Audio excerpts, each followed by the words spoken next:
Now, I don't know if you've ever been 14 years old and lonely. In that particular way, a 14-year-old can be lonely. But if you have, then you know what I mean when I say I believed in dragons a little easier than I believed in myself. That's just the plain truth of it. At 14, I was the sort of boy who could get lost in a story and not be in any hurry to be found. If there was a movie about a mystical dragon on a grand adventure to save his world, well, I was going to be there.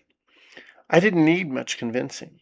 I was ready for another world because most days, if truth be told, this one felt a little too tight around the collar. So there I was, sitting in a crowded movie theater waiting for the film to start. The never-ending story was playing. It was a movie about a boy who was trying to find himself and the dragon he loved. The place was packed, kids everywhere, parents looking worn out before the previews even started. Teenagers trying to act like they hadn't come to see a dragon movie on purpose. The floor was sticky as usual. The popcorn was too salty, and the whole theater smelled like butter, soda, old carpet, with a hint of possibility. I had found myself a seat and settled in, ready to disappear into whatever enchanted kingdom was waiting on the big screen. Then, wouldn't you know it, the movie didn't start. Something had gone wrong up in the projection booth. The lights dimmed and then came back up. The curtains twitched. Nothing happened. Folks started groaning and shifting around like someone behind me said something ugly about the management. A little kid started crying, and his mama started bargaining with him like she was negotiating peace between nations. And I just sat there, holding my popcorn, trying to be patient. That's when I heard a woman's voice beside me. Well now, honey, are you saving that seat for destiny, or can an old woman sit down? I turned and looked up. And friends, I tell you, I'd never seen anybody like her. She was old, but not old in a faded out way. She was old like a river rock, old like a cedar chest, old like somebody who'd been knocked around by life and had decided to come out shining anyway. She had on flowing hippy-chick clothes, layers of color and fabric, purples and greens and blues, all of it loose and bright and alive. She had crystals hanging from around her neck, gemstones at her wrists, and silver rings on every finger. Every single one. Big rings, too. Turquoise, amethyst, moonstone, and stones I didn't even have names for. And her head was completely bald. Not covered, not hidden, not apologized for, just bald as a full moon. She smelled like patchouli and promise. No, ma'am, I said. It's open. Well, she said, easing herself down beside me, ain't that just like the universe?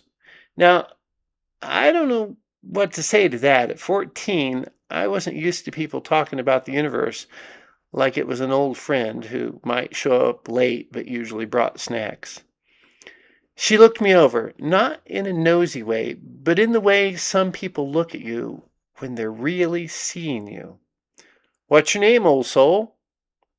Brian, I said. Brian, she repeated. That's a good name.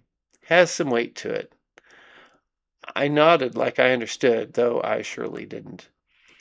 Then she looked at the blank screen and said, You came for the dragon, didn't you? Yes, ma'am. Good, she said. Dragons matter. I smiled a little. They're not real, though. She turned her head slowly and looked at me like I had just said the moon was made of cheese. Oh, honey, she said, don't let the world do that to you too early. Well, now that got my attention. Since the projector still wasn't working, we started talking, or should I say, she started talking, and I had enough good sense to listen. She told me dragons were real, just maybe not in the way folks expect. She said people go looking for scales and wings and fire coming out of the mouth, but that's only storybook clothing. Real dragons, she said, live in mountains, storms, deserts, rivers, dreams, and sometimes in people who've walked through fire and still kept some treasure hidden in their hearts. Every old culture remembers dragons, she said. You think all those people were just making up the same thing for no reason?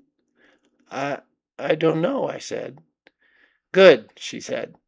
That's a fine answer. I don't know, is where wisdom starts. Then she told me about places she'd been, and Lord, could that woman tell a story. She'd been to India and Morocco and Peru. She'd slept in deserts under skies so full of stars they made her cry. She'd met a blind man who could read palms better than most people read newspapers.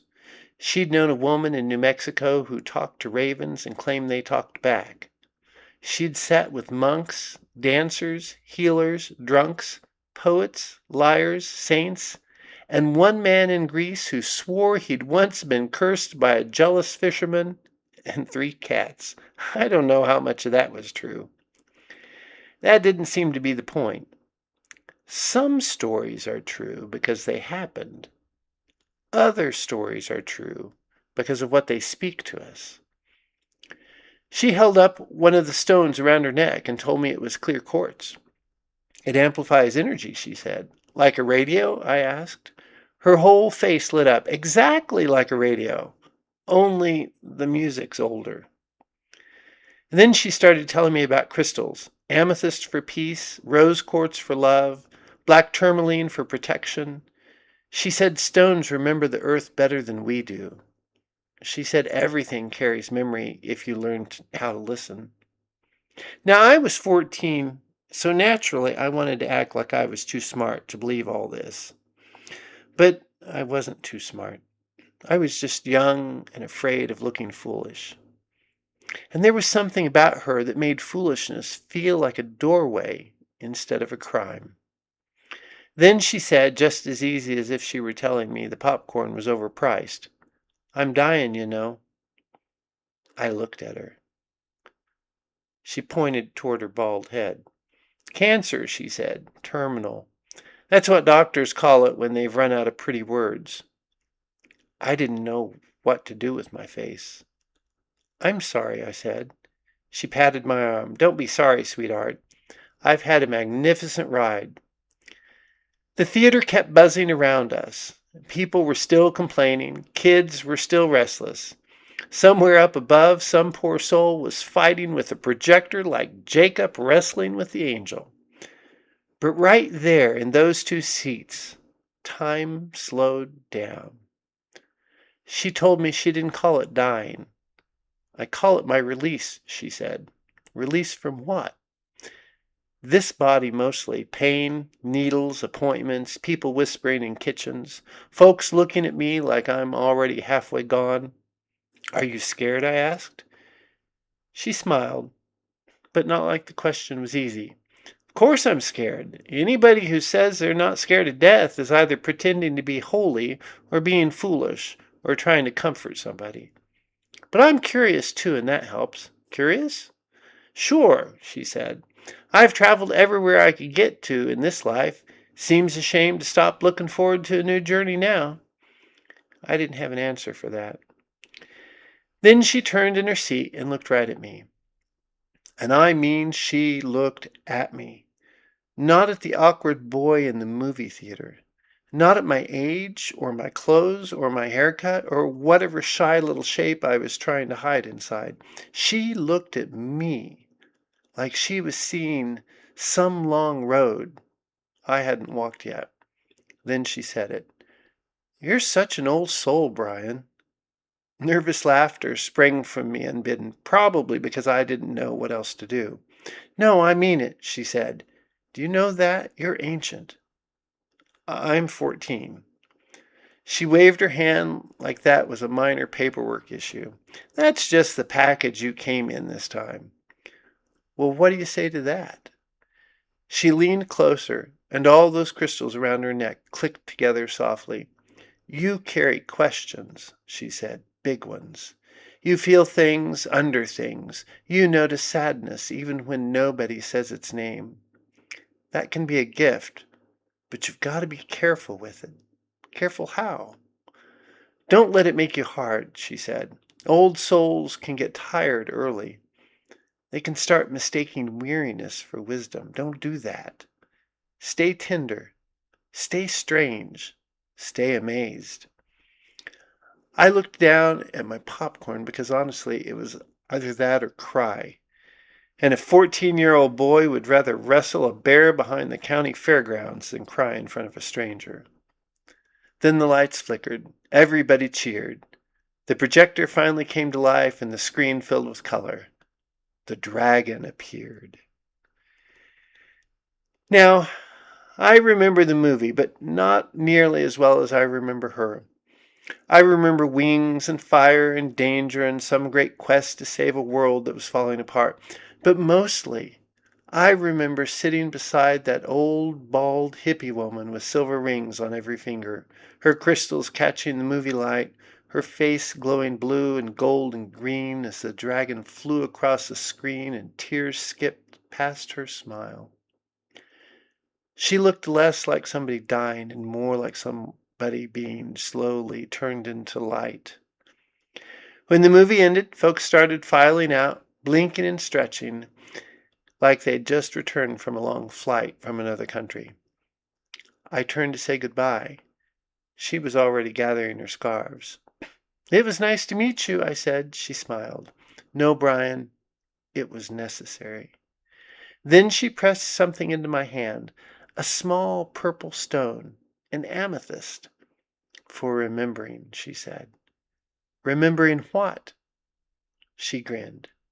"That dragons are real, crows keep records, and death doesn't get the last word."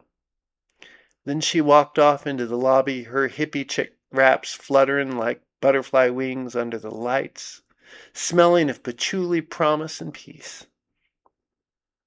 I never knew her name. I never saw her again. But I've carried her with me ever since. Some people stay in your life for years and barely leave a fingerprint.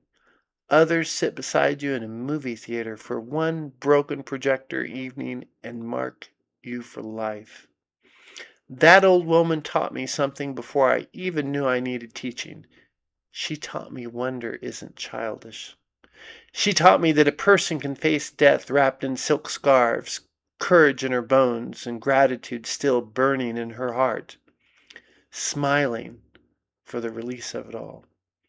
She taught me that strangers sometimes arrive with messages tucked in their pockets.